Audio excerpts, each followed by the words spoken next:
What would you do if you found a wallet full of money and no one was watching?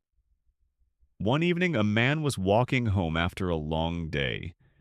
He was tired and worried about money. Suddenly, he saw something on the ground. It was a wallet. He picked it up and opened it. Inside, there was a lot of cash and an ID card. For a moment, he stood still. No one saw me, he thought. I could keep this. He needed the money badly, but then he imagined something else. What if I lost my wallet?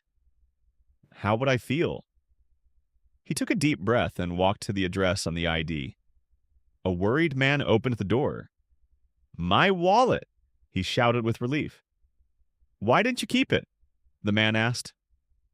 The finder smiled gently. Because I want to sleep peacefully tonight.